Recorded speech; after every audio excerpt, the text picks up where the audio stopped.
추진준비위원회로 이러한 질문들이 먼저 대표적인 것들이 많이 있었죠. 그래서 관련된 것에 대해서 묻고 답해드린 후에 데스크에서 질문하실 분들에 대한 질문 수렴하는 순서로 이렇게 진행토록 하죠. 먼저 한 분 한 분 여쭙도록 하겠습니다. 먼저 해안건축에게 묻겠습니다.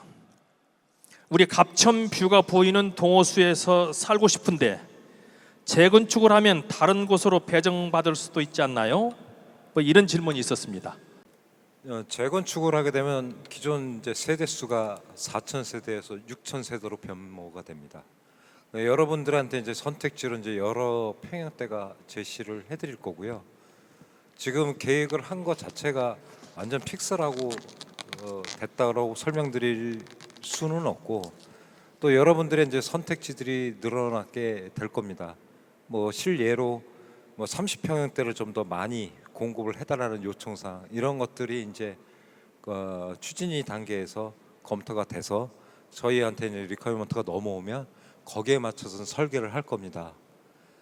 그래 되면 저희는 지금 계획에서 주안점이 아까 물리적으로 세대수가 기존 500세대에서 1000세대가 바로 연접하게 있게 되고, 그 사이에 바로 뒤에 후동이든가 이런 게 공간적으로 넓혀서 추가적으로 한 1000세대 정도가 시뮬레이션으로 한 2000세대가 결국은 탄천의 조망을 보고 있다라고 설명드릴 수는 있을 것 같습니다.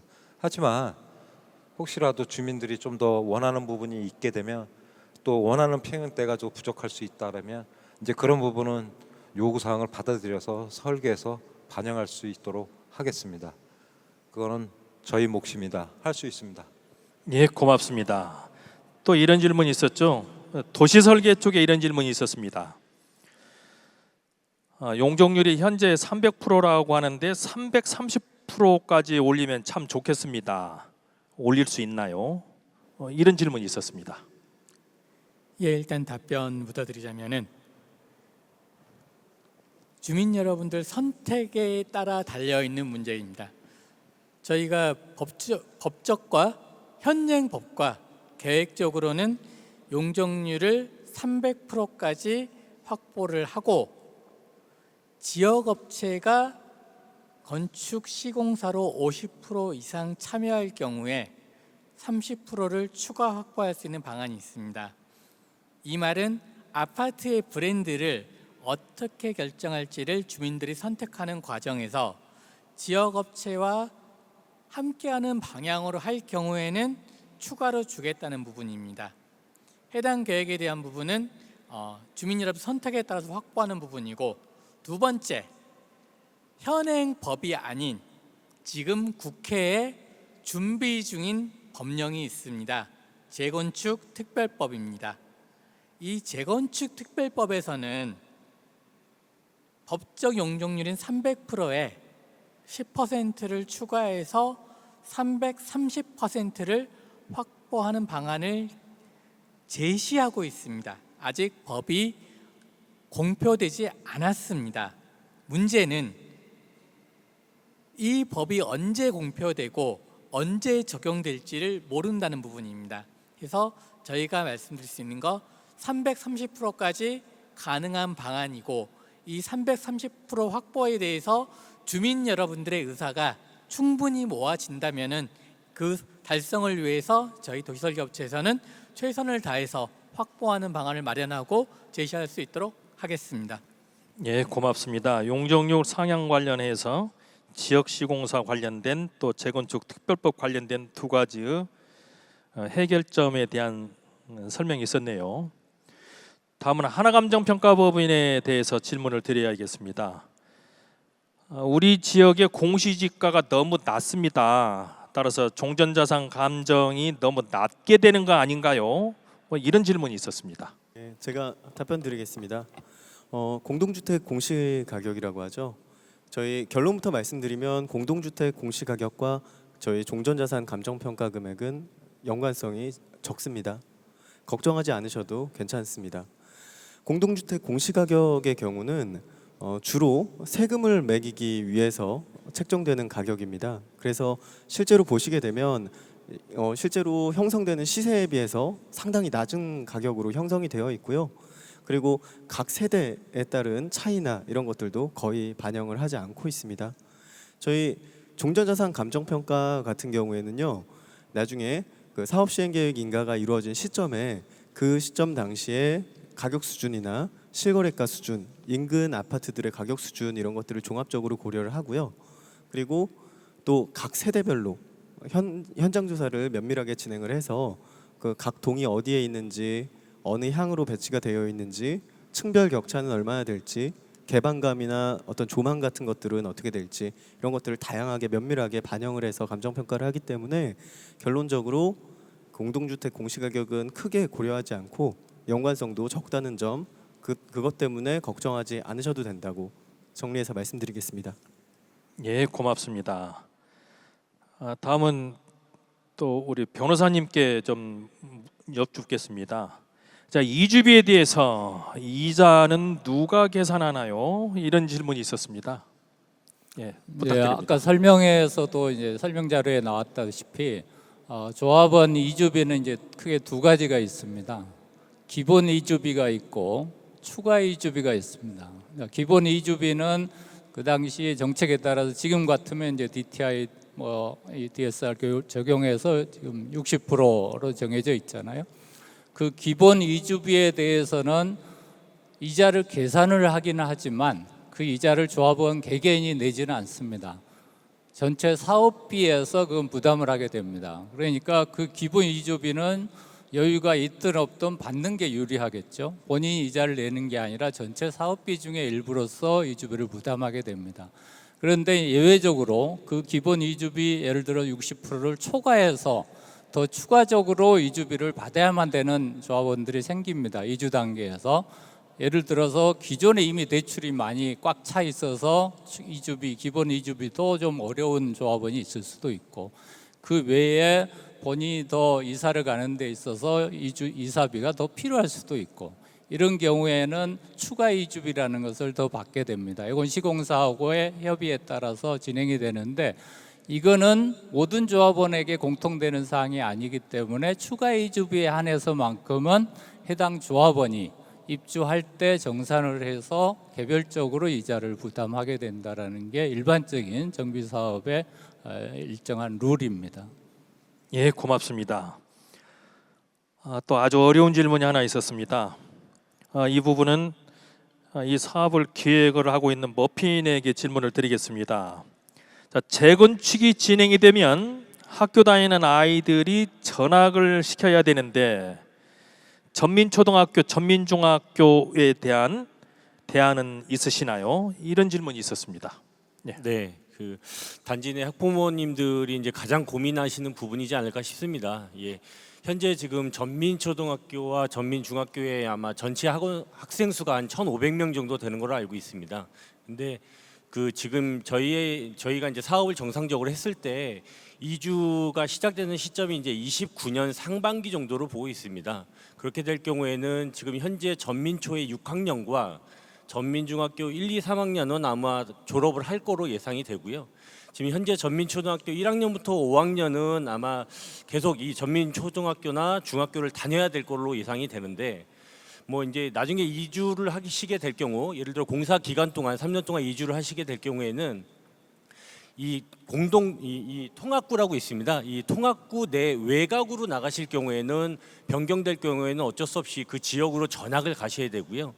만약에 통학구 내에 지금 이 문지초랑 중학교가 같이 묶여 있는 통학구 내로 뭐 이전을 하실 경우에는 그 전민초로 가든 전민중학교로 가든 그다음에 문지초로 가든 문지중학교로 가든 선택하셔서 아마 학교를 다니실 수가 있습니다.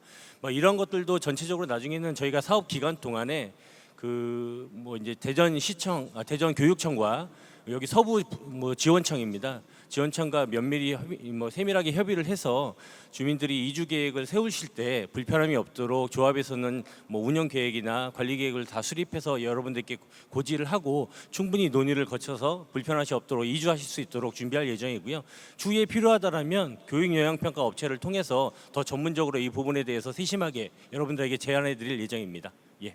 예, 고맙습니다. 가장 뜨거운 부분이라고 할 수 있겠죠. 이 부분은 설계 쪽에도 질문이 있었고 도시 설계에도 질문이 있습니다. 그래서 두 분 상의해서 답변 주세요. 아파트 건축 설계 시 갑천과 공원과의 연계가 필수적입니다. 어떤 방안이 있나요? 하는 부분과 지금은 아파트에서 갑천으로 바로 연결될 수 있어서 편안한데 재건축이 되어도 갑천으로 바로 갈 수 있나요? 자, 이 부분에 대해서 원칙적으로는 도시 설계 쪽에서 땅에 대한 이야기를 하셔야 될 것 같고 우리 또 설계 사무소에서는 이럴 경우에 어떻게 이용 가능성이 있는지 이렇게 답변을 주시면 좋겠습니다. 공교롭게 이런 상황을 대비해서 그런 건지 모르겠는데 제가 이제 일전에 이제 서울시에서 용역을 한 바가 있습니다. 한강변에 이제 압구정지구 전체 1지구서부터 5지구까지 전체 이제 마스터 플랜을 용역을 했었었고 그 중에 이제 압구정 상구역에 대한 용역을 서울시 프로젝트로 사전에 이제 기획 프로젝트로 했었습니다. 같은 맥락에서 관에서 한 프로젝트인데 불구하고 대지에서 본인이 여러분이 살고 있는 단지에서 똑같은 식으로 한강변 다시 말씀드리면 이제 갑천변으로 넘어가는 그런 프로젝트 계획이 같이 포함돼서 검토가 됐습니다. 단순히 기술적으로 검토되는 것은 어려운 문제는 아닙니다. 뭐 쉽게 말씀드리면 단지 사이에 있는 뭐 작은 도로든가 이런 문제 때문에 접근이 어렵거나 이런 것들도 입체적으로 결정을 해서 갑천변으로 넘어갈 수 있는 그런 좀 물리적인 공간을 만들어서 계획을 할 수 있고요. 그거는 이제 법적으로 봤었을 때 이제 입체 결정이라고 표현을 하고 그 상부는 공원이라고 이제 표현을 합니다. 그래서 이제 공공 부분을 써야 되기 때문에 그런 행정적인 부분이 필요한 부분이 되겠습니다. 그래서 이제 요 대목에서는 이제 도시 쪽에서 이제 그런 부분에 대해서 의견을 주시는 게 타당하다고 생각을 합니다. 조금 이어서 말씀을 좀 드리겠습니다. 원칙적으로 재건축 사업은 여러분들의 땅을 가지고 하는 부분입니다. 즉 말씀드리자면은 우리 아파트 단지 바깥에 대한 부분은 조정할 수 있는 방법은 원칙적으로는 없습니다. 그래서 여러분들의 의견이 갑천과 직접적으로 연결되는 부분을 알기 때문에 현재 유성구청 그리고 대전시 그 외 금강요 환경청 등 갑천과 붙어 있는 공공공지에 대해서 우리 아파트 사업 구역 내에 포함시킬 수 있는 방법을 찾고자 지금 사전 논의를 하고 있습니다. 이 부분이 이미 알고 계신 분도 계시겠지만 예전에는 공공공지가 만들어지기 전에는 도로로 계획되어 있었습니다. 도로로 계획되어 있었다가 오랫동안 사업이 조성이 안 돼가지고 도로에서 폐지되고 유성구청에서 빈 땅을 활용하기 위해서 공공공지를 결정을 한 사항입니다. 이러다 보니 대전시와 유성구청 해당 부서별로 여기에 대한 대처 방안이 지금 각각 다른 입장을 보이고 있습니다. 그래서 지금 당장 이 부분을 어떻게 하겠다라고는 바로 말씀드리기는 어렵고 저희가 정비계획 수립하는 과정에 주민 공람을 거치게 되어 있습니다. 그때 주민 여러분들께 해당 부서와 논의가 끝난 계획안을 보여드리겠습니다. 다만 저희가 미리 말씀드릴 수 있는 것은 그 공공공지를 포함시켜서 주민 여러분들이 단지에서 갑천으로 바로 연결되실 수 있도록 지금 준비 작업을 하고 있다라고 말씀 마무리하겠습니다. 그 부분은 굉장히 중요한 부분입니다. 그래서 아마 우리 도시계획에서 이반 정비까지 한 1년 정도를 보고 있는데 그 1년 안쪽으로 저희들이 갑천 염전을 어떻게 지금 현재 공공용지로 되어 있는데 뭐 그것을 하여튼 어떤 식으로든 우리가 편입시키든가 아니면 그치 연계하는 방안을 어차피 우리가 이제 공공부문에 기부 체납해야 될 부분이 있거든요. 그러니까 그런 부분을 활용을 해서 하여튼 그 갑천을 어떤 방식으로라도 연기하는 걸 정말 우리 협력사 팀들이 다 고민하고 있으니까 한 1년 정도만 기다려 보시면 그 방향이 나올 것으로 보입니다. 예, 고맙습니다. 갑천에 대한 관심이 가장 많군요. 우리 정기수 추진위원장님에게도 질문이 있었습니다. 지금 현재 자료 중에 우리 구역이 설명회를 통해서 7년 안에 정비구역 결정된 뒤에 입주하도록 사업을 진행하겠다는 것을 목표로 삼고 계시는데 이게 정말 가능할까요? 이런 질문이 있었어요. 예. 뭐 이 사업 기간 부분은 아마 아까 우리 일 교수님께서 다 미리 언급하신 부분인데 일단은 우리가 전국에서 최초로 그 개정된 도정법 적용 단지가 됐어요. 6월 4일부터 시행이 됐는데 이거는 2월 5일 날 적용을 받았으니까요. 하여튼 여기서는 일단은 스타트는 좋습니다. 자, 입안 정비가 아마 1년으로 잡고 있고요. 그것만 끝나면 아마 바로 행정적인 절차, 관리 처분 계획까지 한 2년 반 정도 잡고 있습니다. 그리고 건설 기간은 우리 단지가 워낙 크기 때문에 한 3년 6개월에서 4년 정도를 보고 있는데요. 하여튼 이런 걸 감안하면 그 행정적인 절차를 갖다 2년 반이나 3년 안쪽으로 끝낼 수 있다면 우리는 지금으로부터 7년 내지 8년 안쪽으로 그 새 집으로 새 아파트로 들어갈 수 있으리라고 봅니다. 다만 관건은 아까 말씀드린 것처럼 동의서가 딱딱딱 잘 거쳐져야만이 이제 그게 가능하거든요. 근데 동의서 걷는데 뭐 다른 단지처럼 뭐 1년씩 걸리고 2년씩 걸리면 이건 이제 물 건너가는 얘기가 되는 겁니다. 제가 말씀드리는 것은 동의서를 빨리 여러분들이 잘 제출해 주셨을 때를 전제로 하고 있다고 말씀드리면서 그런 동의서가 잘 거친다면 7년 안쪽으로 분명히 우리가 새 아파트로 만들 수 있을 겁니다. 예, 고맙습니다. 또 우리 감정평가사 쪽에 질문이 있었네요. 공사비가 증액이 될 경우에 감정평가에 어떤 영향이 있을까요? 뭐 이런 질문이네요. 아주 굉장히 복잡한 질문인 것 같습니다. 예, 그러면 답변 드리겠습니다. 아마 이 공사비에 대한 내용이 가장 걱정이 많으신 부분일 걸로 생각이 됩니다. 예, 그 공사비 같은 경우 또 결론적으로 먼저 말씀을 드리면 저희가 사업이 마무리되는 시점에는 공사비 증액이 수반이 될 걸로 예상이 되고 있습니다. 지금부터 이제 우리는 정비구역을 지정을 해야 되고 조합을 설립을 해야 되고 시공사 선정을 해야 되고 계약하고 사업을 마무리하는 단계까지 갈 때까지 최소 5년 이상의 시간이 흐르게 됩니다. 그 과정 중에서 물가 상승분이 분명히 있을 것이고요. 그 물가 상승분은 공사비에 반영이 돼서 공사비가 증액이 될 겁니다. 근데 우리가 지금까지 공사비에 대해서 굉장히 두려움을 많이 안고 있습니다. 그 공사비에 대해서 왜 이렇게 두려움을 많이 안고 있나를 생각을 해보면 그동안 우리 지난 한 3, 4년 동안 공사비가 굉장히 급격하게 상승을 해온 이례적인 시장 환경을 겪었습니다. 그런데 그것을 대대적으로 뉴스에서도 많이 다루기도 했고요. 근데 이제는 조금 시장 환경이 잦아들어서 공사비도 많이 안정이 되고 있는 상황입니다.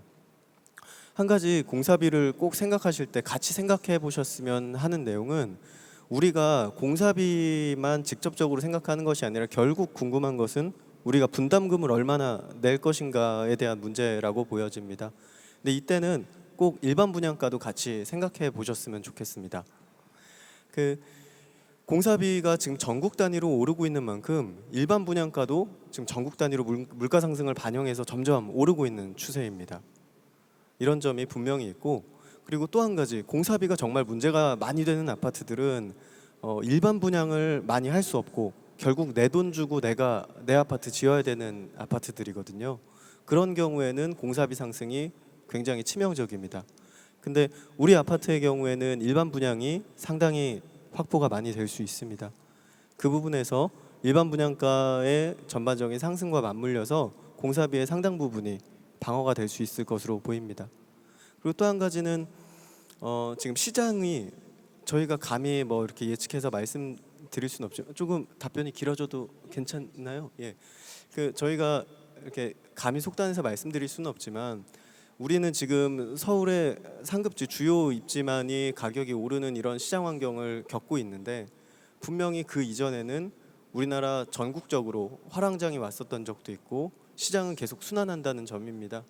그래서 그 정부 정책과 시장 환경과 맞물려서 분명히 시장 우리 대전 엑스포 아파트에도 한번 기회가 다시 찾아올 날이 분명히 다가오고 있고 그 날짜를 잡으려면 우리는 사업을 출발하고 있어야 됩니다.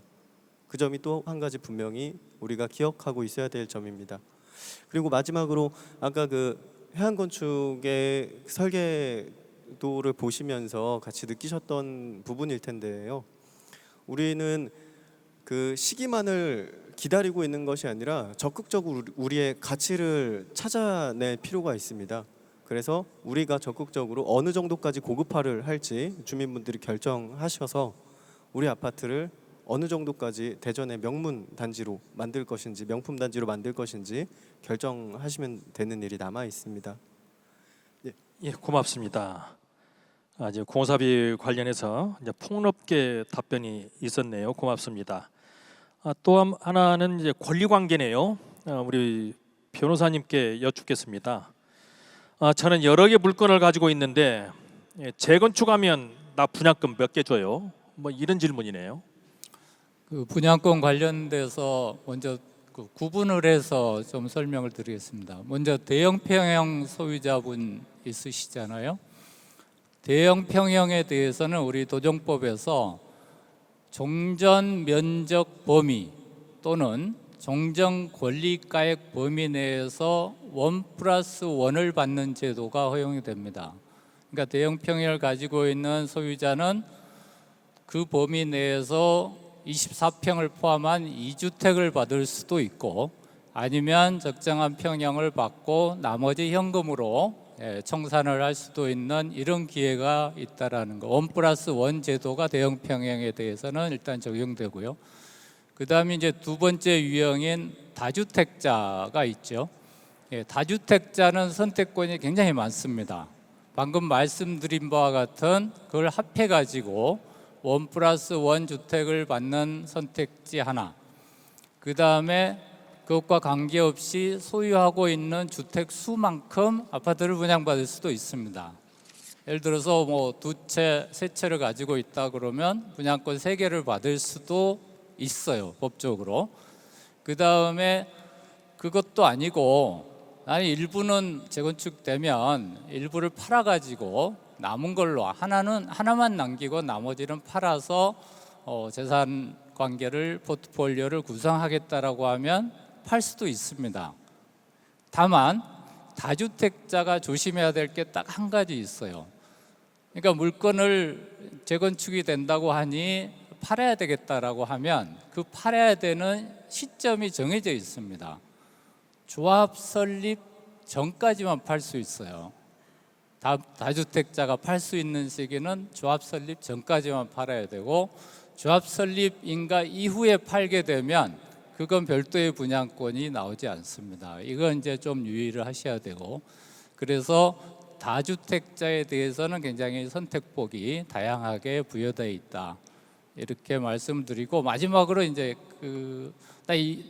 이도 저도 다 싫다 해서 현금 청산을 이제 나중에 선택하시는 조합원도 생길 수 있어요.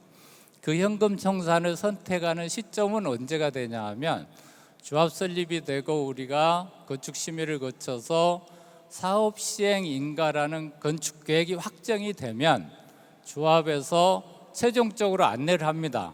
이 조합 사업에 당신 참여할 거냐 포기를 할 거냐 하는 게 첫 번째 시점이 되고요. 그 다음에 두 번째 시점은 다 동의했는데 분양 신청 단계에서 부담금을 보고 종전자산평가를 받아보고 조합원 분양가를 받아보니 그리고 그 사이에 나는 다른 주택이 있어서 이사갈 계획이 있다는 등등으로 해서 이 분양권이 필요 없다. 그러면 그 분양 신청 단계에서 분양을 포기하면 그때 이제 두 번째 현금 청산을 최종적으로 할 기회가 생깁니다. 이런 정도로 말씀드리겠습니다. 예, 고맙습니다.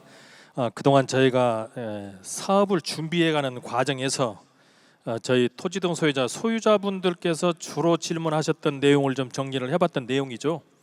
근데 오늘 또 전문가들을 모셔서 설명을 드렸는데 나 이 부분에 대해서는 꼭 물어보고 싶다 계시는 분들 데스크에서 질문 수렴토록 하겠습니다. 앞쪽으로 나오십시오. 예, 안녕하십니까. 전 307동 1205에 사는 김덕순이라고 하는데요. 뭐 하나 여쭤보려고 그러는데요. 아까 하시면서 기본적으로 이제 그 지역 그 건설업체가 참여하면 그 용적률을 330%까지 가능하다고 하셨잖아요. 그래서 사업성을 영향을 미치는 거에서 가장 중요한 거는 말씀하셨던 용적률이 있고, 또 그게 아까 지역 업체가 들어온다는 건 브랜드 문제하고 연결된다는 말씀하셨잖아요. 그러면 브랜드도 분명히 그 아파트에 같이 영향을 미치는데 지역 업체가 50% 들어오고 외부 이제 다른 건설사가 들어왔을 때 그러면 그 아파트의 브랜드는 어떤 게 되는지 그게 좀 궁금하고요.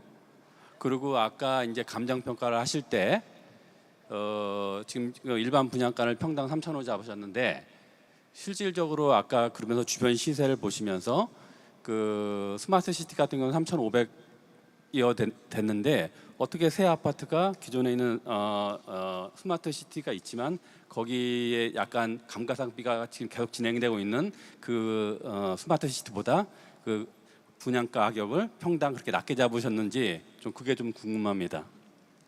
예, 답변을 올리죠. 용적률 330%로 올리는 것 관련해서는 이제 설명을 드리셨고, 또 지역 업체가 건설을 하게 될 경우에 이제 브랜드명에 좀 손상이 되지 않겠느냐는 걱정 어린 말씀도 계셨네요.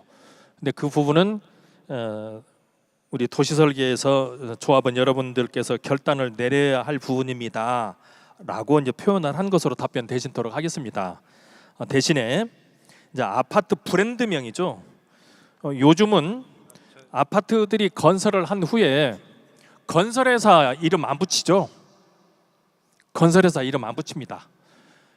세상에 듣도 보도 못한 좋은 이름, 외국제 이름 갖다 이제 붙여놓죠. 이제 보면 그렇게 해서 아파트 이름을 조합원 여러분들에게 필요에 따라서는 네이밍에 대한 추천을 받기도 해요. 이렇게 해서 향후에 아파트 단지 이름을 새로 짓기도 합니다. 근데 지금 관련해서 자 우리 네, 제가 이제 많은 재개발 재건축 현장에 이제 건설사가 이제 관여가 돼 있는 단지가 많습니다. 근데 이제 이 부분은 좀 명확하게 뉴스로 검색을 해도 좀 나올 것 같아요.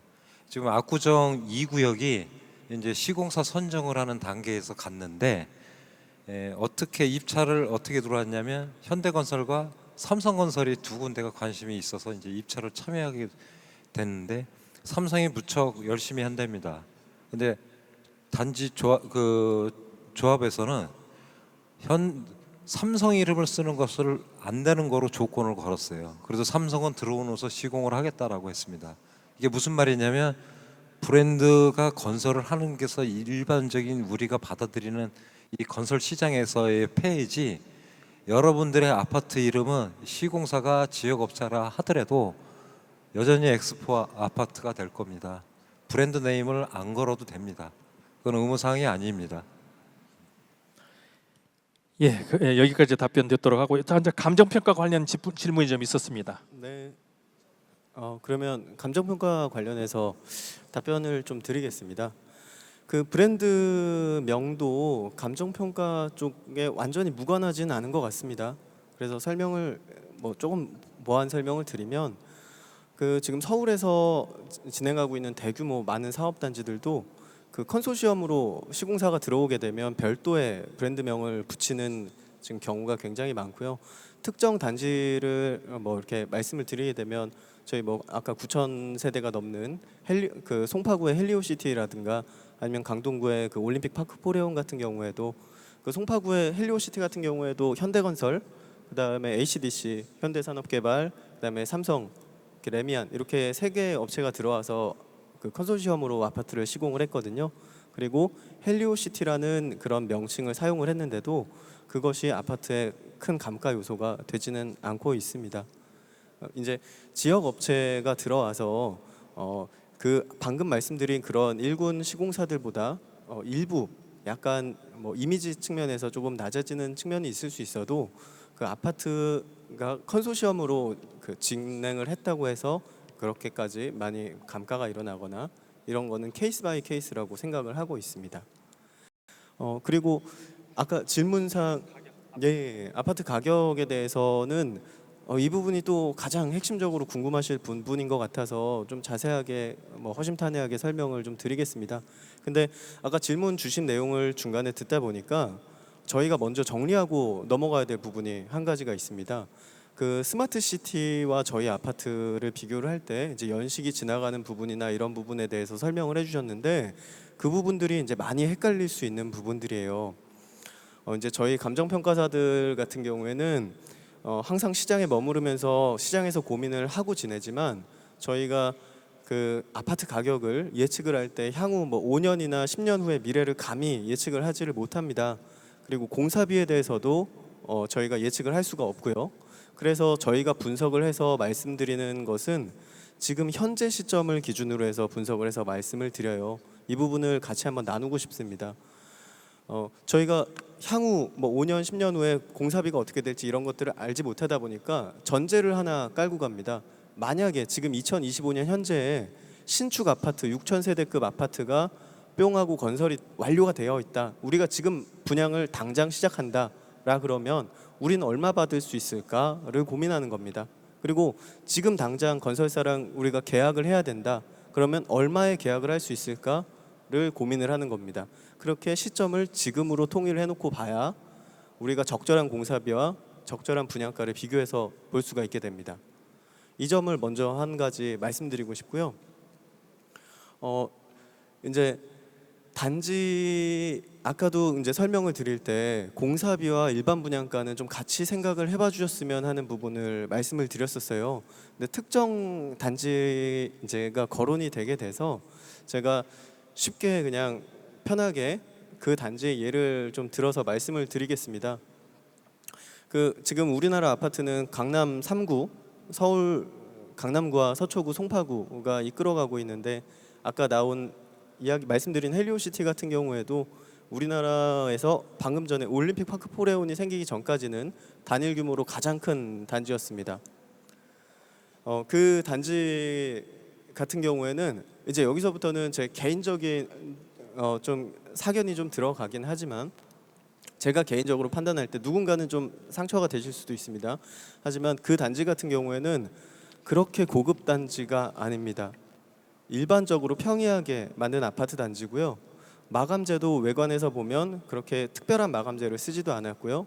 층고도 그렇게 높지가 않습니다.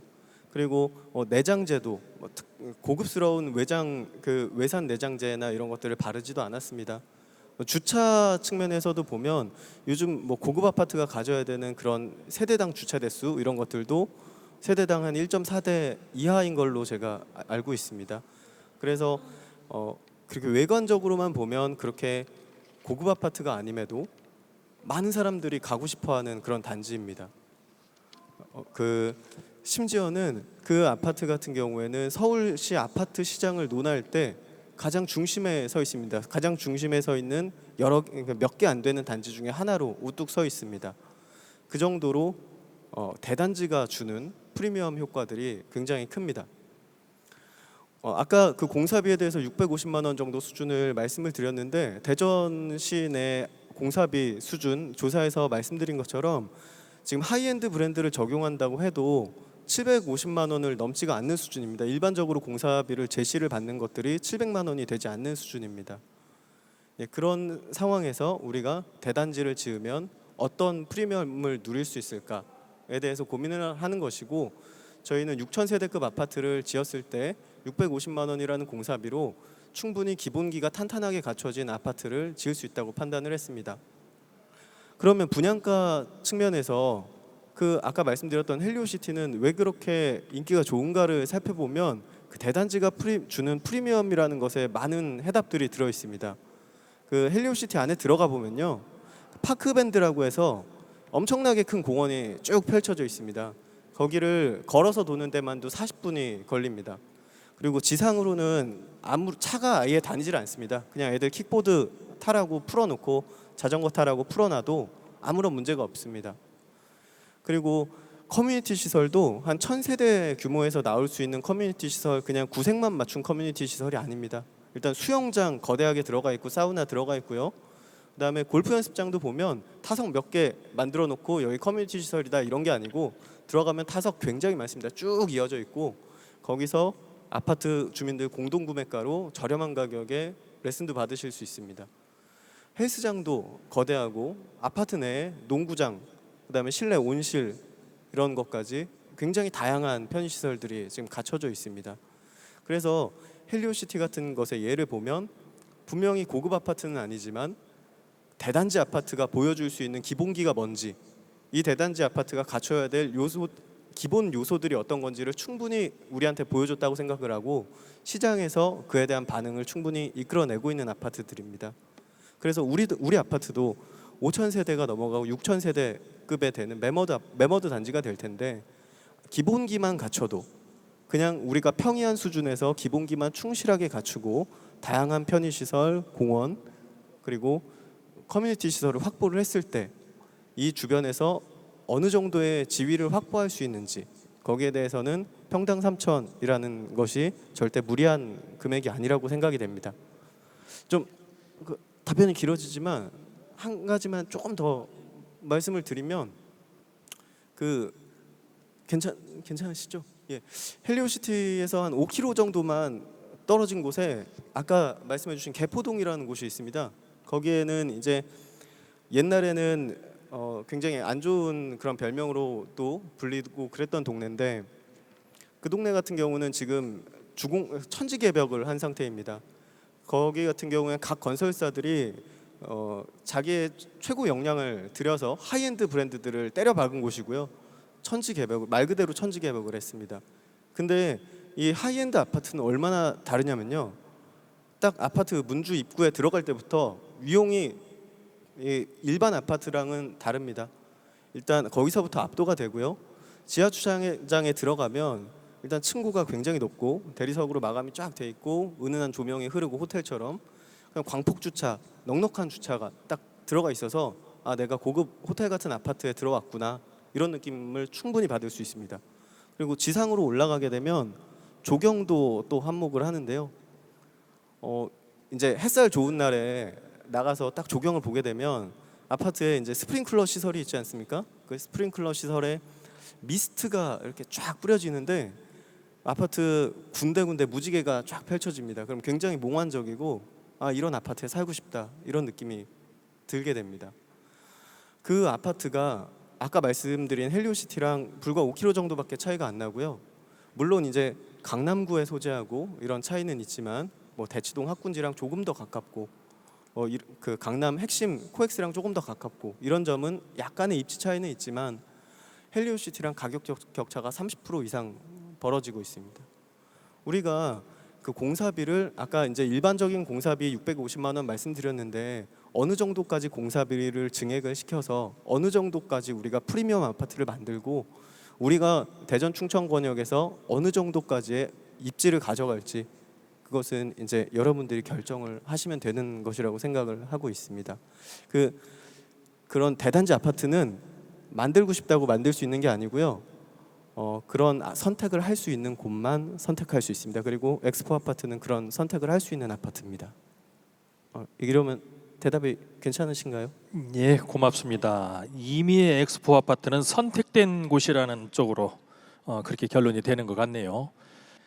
이제 이야기를 이제 매듭을 지으려고 합니다. 이제 설명의 마무리를 좀 짓도록 하겠습니다. 예, 장시간 고생하셨습니다. 제가 이제 앞으로 조합 설립 전까지는 제가 추진위원장을 맡으면서 그 기반을 좀 닦을 텐데요. 제가 이제 운영하려는 기본 원칙은 이 조합 방식은요. 기본적으로는 우리 소유주 여러분들이 사업을 추진하는 방식이에요. 그래서 여러분들이 뜻을 갖다가 최우선적으로 받들어 모실 것이고 모든 부분을 좀 투명하게 잘 진행을 하도록 하겠습니다. 제가 목표로 하는 바는 하여튼 동의서만 빨리 내주시면 전국에서 가장 최단 시간 내에 우리 6천 세대나 되는 그 대단지를 최단 시간 내에 재건축 사업을 성공리에 완수시켰다는 그런 희나를 쓰고 싶습니다. 그게 저희들 목표고요. 그래야만이 여러분들이 하다못해 조금이라도 돈을 덜 들이고서 그 새 집에 입주할 수 있는 방법이거든요. 하여튼 그걸 목표로 하고 있습니다. 하여튼 장시간 고생하셨고요. 하여튼 지속적으로 좀 관심을 가져주시고 저희들이 하는 일은 앞으로도 이제 저희들이 홈페이지를 만들 건데 거기에 다 공개를 하겠습니다. 그렇게 해서 열심히 한번 해보도록 하겠습니다. 감사합니다. 예, 고생하셨습니다. 예, 돌아가는 차편이 어떻게 될지 모르겠네요. 차편 준비되어 있나요? 예, 돌아가실 때도 차가 대기 중이랍니다. 편안하게 돌아가시고 윗집, 아랫집, 옆집 동의서 함께 내실 수 있도록 여러분들의 적극적인 또 협조 부탁드리겠습니다.